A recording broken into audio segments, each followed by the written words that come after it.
What's going on, traders? In this video, we're going to go over a few stocks, and I believe it's going to continue to see more upside. Before we start, like, subscribe, comment your thoughts below. Let's get into the video. So today in the Discord, we traded Amazon 240 strike calls with an expiration of October 3rd. We jumped in at 2.76, ended up taking some profit at 3.40. I'm still holding runners. I believe Amazon is going to see more upside. We'll go over that in a bit. We go to the winners tab. We see that a few members made a decent amount of profit off that Amazon play. This person right here made a nice little bag off the Amazon play, made a nice 20% off of it. And then this person right here made a beautiful bag off this play, made a nice little $800 off that. And then we scroll down, we see a new member who recently joined made a nice little bag off the circle trade idea that I was talking about last week and in the last video. So congratulations to them. Discord link will be in the description below. So let's go over Amazon. All right. So Amazon. So the only downside to Amazon is that it could potentially retest this gap fill at 228. Now we want more confirmation, right? We're looking at the 4-hour time frame. We do want a little bit more confirmation in order to determine that it's going to retest this 228 gap fill, which is right below the 221 MA. But as long as Amazon stays above 230, I do believe you're going to see more upside. Your main level, your boss, your gatekeeper, the king of all kings here is 234. If Amazon can get above 234, the floodgates are open all the way to 240. All right, 240. You're pretty liquid here. You may see a little bit of turbulence between 237 and 238, but ultimately, I do believe you're going to have to head back up here around 240. Highest I'm looking at is about 242 for Amazon. So, still in this play, or still have some runners in this play. I still believe Amazon has a little bit more upside in it. I'll keep you guys updated, or you can watch the play yourself if you want. Okay. All right. So, next stock I'm looking at is Coin. All right, Coin. So I told you guys in the last video that Coin is probably my least favorite play, simply just based off how it moves. It's kind of annoying to trade, but I do believe, and I've been saying this multiple videos, I still believe Coin is going to see at minimum 400, highest 500. Now, if you want to lowball it, you want to, be humble here. I will wait for Coin to get above 350, and then from there you open up the floodgates to 380. But for now, Coin, I'm looking for, as long as coin stays above 326, which is the double bottom neckline. I accidentally erased it, but you guys get the idea, which is the double bottom neckline. I let Discord members know, as long as coin stays above 326, it's very much possible that you see coin head towards 340. Highest I'm looking at is about 350, at least this week. All right. But intermediate to long term, I do think coin is going to go absolutely ballistic towards the upside. You have this massive gap all the way at 380. If coin can get above this zone right here, all right. So what we want to see is a break retest of 350, 348 more or less. You fill this gap, and then we'll see what happens from there. At minimum, again, 380, 400. Highest I'm looking at for coin is about 500. I do think coin is going to see new highs sometime this year, especially considering that I do believe Bitcoin is going to see at least lowest 150, 200K. We'll talk about Bitcoin in a bit. MSTR, probably my least favorite play, but I mean, obviously, if coin's going to pump, then I'm assuming MSTR is going to pump towards the upside. You ended up having this rising channel here, rising wedge. It doesn't necessarily matter the pattern. It was a bearish pattern. It ended up playing out. You ended up retesting this key level of 322. What's important here is that MSTR reclaimed 325. I let Discord members know that this is a very important level, and it kind of psyched you out. All right, it did psych bears out. I imagine a lot of bears got trapped here. Now, that's not to say that we can't dump further down, but I just don't see it yet. But for now, I do believe MSTR will need to retest the what is this? The 21 MA. Sorry, 21 MA. We haven't retested it in quite some time, so at some point in time, I do expect a retest of the 21 in May, possibly even fill this gap all the way at 360 as well. So either we retest the 21 in May, maybe reject it a bit, gather some liquidity, head back towards the upside, retest the 100 in May at around 360, which is where this gap fill is. So pretty bullish. I wouldn't say pretty bullish, somewhat bullish on MSTR. I'm more bullish on Coin, but again, Coin is probably my least favorite play towards the upside because it's just these things are really annoying to trade between MSTR and Coin. Next stock is Meta. Meta's probably one of my favorite plays right now, or potential plays, I should say. 765 is your key level here, guys. 765. If Meta gets above 765 and actually holds, you're looking at a move towards 780. 800 minimum, 880 being my highest target, intermediate to long term. You have this nice, beautiful symmetrical triangle. Heading into close, you ended up not rejecting, but retesting the top of the symmetrical triangle. And You have this doji here. I do believe this wick is going to get taken out. And you're going to see Meta pretty much making a liquid move or liquidated move all the way towards about 780. Highest I'm looking at, or for the short term, highest I'm looking at is about 800. Intermediate to long term, I'm looking at about 880 for Meta. So Meta looks really good. Now, if you're wondering where I'm getting 880 from, it's just the measurement of the opening of the symmetrical triangle here. So if you think I'm just, pulling levels out my, you know what, so yeah, the measured move, projected measured move for the symmetrical triangle is about 880. So that would be my intermediate to long term target, and that's how I got that target. Just in case you're wondering. All right. So that's Meta. Worst case scenario, I mean, you just break back below 760. You break back below 760, then you head back towards the 750s. There's also news about TikTok going around. Some between China and the US. So you want to pay attention to that as well. But Meta looks good so far. I really don't have anything bad to say about it as long as it stays above 760. Key level again, 765 for more further upside. All right. Next stock, CoreWeave. Congratulations to Discord members on this play. A lot of you made a nice little bag. I suggested this in the last video. I even talked about Meta in the last video. I talked about pretty much all the Mag 7 in the last video, I think, or majority of them. So, congratulations to Discord members on that. We talked about CoreWeave. If we go to the trade alerts tab, I pretty much let Discord members know for now I only have one trade idea heading into the rest of this week. CoreWeave, October 17th, 130 strike calls. What you want to see with CoreWeave is a hold above 120, but your king of levels will be 125. If CoreWeave can hold 125, gates open to 150 at some point. Can't tell you when. All right. Can't tell you when this is going to happen, but I do believe CoreWeave is going to revisit 180. This is all under the assumption that the market is going to remain bullish. Worst case scenario, it heads to retest 114. Do your due diligence before jumping headfirst into this play. That goes for you as well, who's watching this video. Do your own research. Do not just take my word for it. Just a reminder, I'm a chihuahua with oven mitts on. The fact that you're watching this video, I question your sanity. Now, when we're looking at CoreWeave, right? Key level 120. We're above that key level. We closed above that key level. That's a good sign. All right. If we can get above 125, guys, if we get above 125 for CoreWeave and actually close, I'm telling you now, pack your bags. You're going to the moon. Grab some Doritos, Cool Ranch Doritos, maybe get some salsa. It's going to get messy on the ride if you bring salsa. So we'll probably leave that in the back somewhere. But regardless, you're going to the moon. All right. Lead the kids, lead the wife. You're going to find a whole new family on the moon somewhere. All right. So, CoreWeave, if it can get above 125, I'm telling you now, I'm telling you now, some crazy levels are going to open up, guys. You're looking at a liquid move all the way to 135, which is my humble target. All right, that's the lowest target I'm looking at.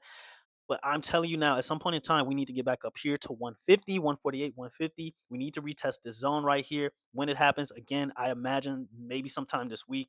But highest, I mean, if you manage to get above this zone right here, when it comes to CoreWeave, so I'll say 157, we'll just say 160 to be safe. You're looking at a move all the way to 180 for CoreWeave. Now, if you're wondering where 180 is coming from, right here. Right, so that's what we're looking at when it comes to CoreWeave. At some point in time, CoreWeave does need to come up here. Again, I don't know when. I can't tell you when. All right, but you have a double bottom here. So bottom here, bottom here, bottom here. Your neckline, you already destroyed the neckline at 105. We talked about this in the last video, and I let you guys know that CoreWeave was ready to pump towards the upside. Someone in my last video said, "Why would I trade something that's in debt?" Like, I don't know if you guys thought I was talking about trading these stocks. I mean, not trading, but investing into these stocks. I was talking about trading. All right, we're simply talking about trading. We're not talking about investing. Now, I will talk about investing in other videos, but for that particular video, we were simply talking about investing. So a stock being in debt does not matter when it comes to trading. Apple is in debt. You're not going to trade Apple. You're not going to invest into Apple. Like, come on. All right. So hopefully I made that clear. I wasn't talking about investing in the last video. I mean, even if you did invest into those names, you would have made money. But regardless, I was talking about trading. A stock being in debt does not matter when it comes to trading. If you truly believe a stock is being in debt is going to affect the stock, then buy puts, short the stock. Like, right? So either way, it doesn't matter if a stock is in debt or not. You could just trade both directions. So I didn't.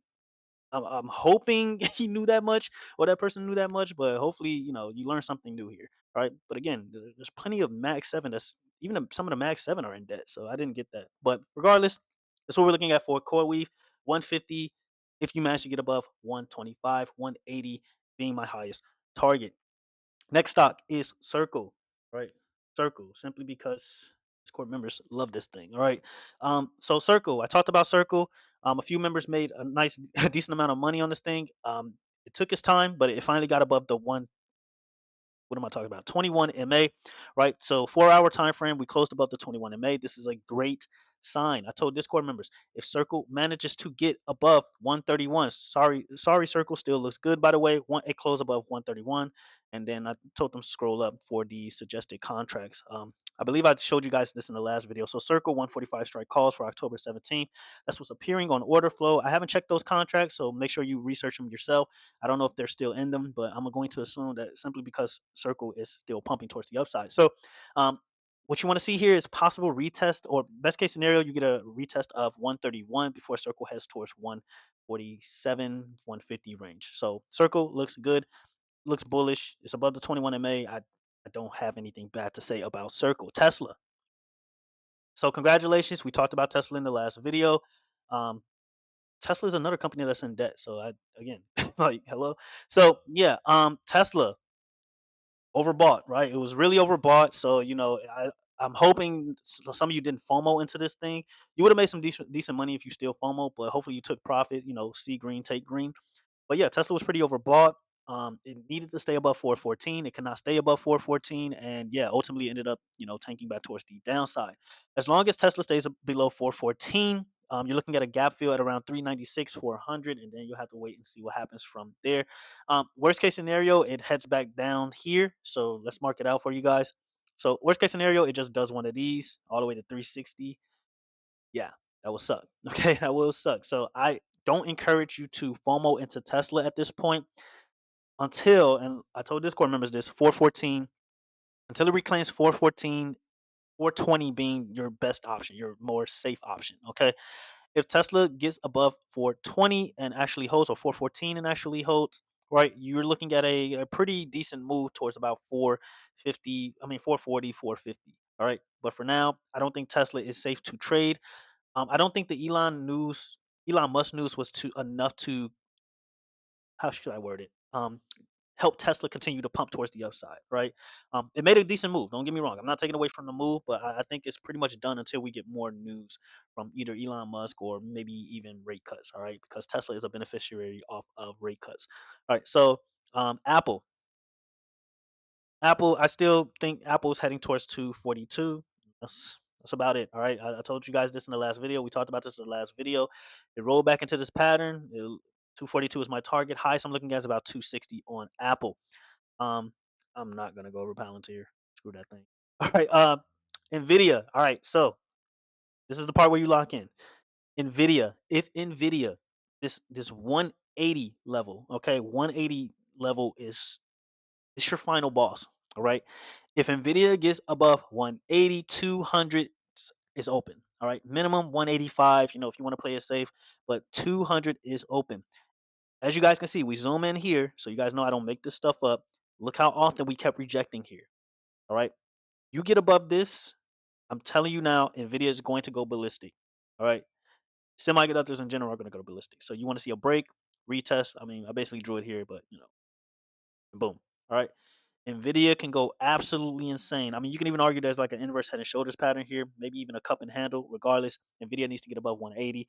It gets above 180 and hold. Pack your bags. Pack your bags. You are off to Jupiter. All right. So I still believe Nvidia can head to like 230, 220, somewhere around that range.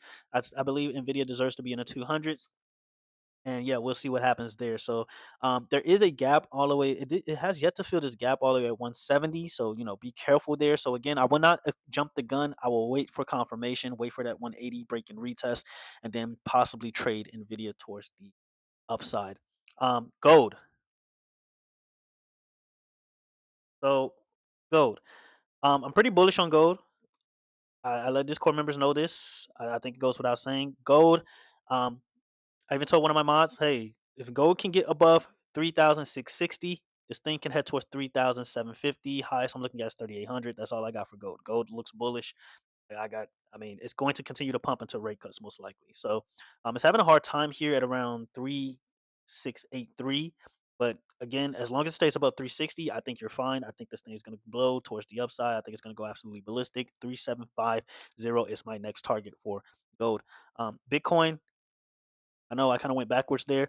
Bitcoin. So Bitcoin playing games, but this is a good sign. The fact that Bitcoin claimed this level of 115.175, right? It's a minor level. It's not a crazy level, but it's important because it did close above it.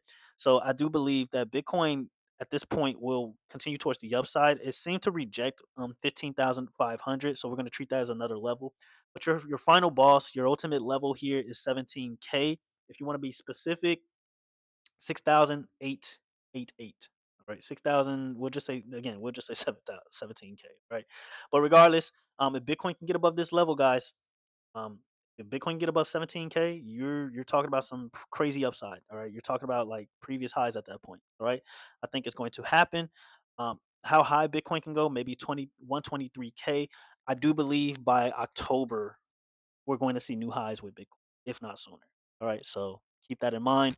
And I could be wrong. All right, I could be wrong. Do your own research. At the end of the day, worst case scenario, Bitcoin retest 113.5, and then bounce from there. But do one of these moves. So this is the worst case scenario. I honestly thought it was going to happen the way this was moving right here. I thought it was going to happen, but it seems like it reclaimed that level. So we'll see if it can hold, and if it continues to hold, then your next key level is about 117 k. So Bitcoin looks good, doesn't look bad, doesn't look terrible, just kind of neutral on it, honestly. And yeah, that's pretty much the video, guys. So let me know if you guys like these type of videos where I'm just going over individual names. I think it's kind of boring just constantly going over the SPY and triple Qs every single video. I think that's really boring. So I kind of wanted to, find a little rhythm, go over individual names. I saw Discord members benefiting off my trade ideas, the things I talk about when it comes to specific stocks, and I think it's just easier that way, so they're not constantly asking me the same questions as well. So yeah, let me know if you guys like these type of videos, or do you prefer me to constantly go over the SPY and triple Qs? Again, I was just getting really bored doing that, and YouTube was not exciting for me anymore. So I'm kind of finding a rhythm. I honestly enjoying this, but it's all about you guys at the end of the day. So let me know what you guys think in the comments below. Until the next video, traders, have you a good one.